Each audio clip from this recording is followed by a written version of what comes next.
শীত প্রায় শেষের দিকে, কুয়াশা কমে এলেও গ্রামের স্বাদ এখনও যেন জমে আছে চিনাখরা বাজারে। আর সেই স্বাদের টানেই প্রতিদিন বিকেলে জমে ওঠে হানিফ ভাইয়ের বিখ্যাত চিতই পিঠার দোকান। গরম পিঠা আর সাথে বিভিন্ন আইটেমের ভর্তা। শীতের বিকেল যেন হয়ে ওঠে আরও আনন্দময়, আরও প্রাণবন্ত। হানিফ ভাই, আসসালামু আলাইকুম। ভাই, কি পিঠা হচ্ছে? চিতই পিঠা। শীতের শেষের দিকে তবুও চলতেছে ভালোই না মোটামুটি? ইনশাআল্লাহ হচ্ছে। কত করে পিস বিক্রি করেন? 10 টাকা পিস। 10 টাকা পিস। পিঠার সাথে আর কি কি দিচ্ছেন?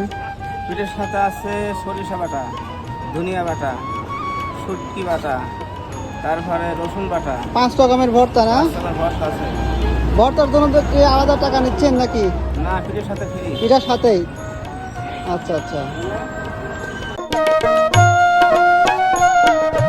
ভাই, চিনাখরা বাজারে আপনার হাতের চিতই পিঠা খেতে চাইলে কোথায় আসতে হবে? আপনার দোকানের অবস্থানটা একটু দর্শকদের উদ্দেশ্যে বলেন। আমার দোকান হচ্ছে আশপাশ এলাকায় যে ফরিদ মার্কেটের কাছে কাঁঠালতলা 4 দোকান করমালি, 4 দোকানের কাছে আমার দোকান। এখানে আসলে পাওয়া যাবে না? এখানে আসলে পাওয়া যাবে। ঠিক আছে। বিকেলে শুধু বসেন নাকি? খালি বিকেলে 3টার থেকে বসে।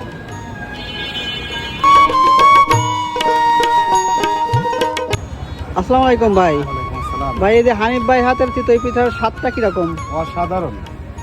অসাধারণ স্বাদ না? মাঝে মাঝে খাওয়া হয় নাকি?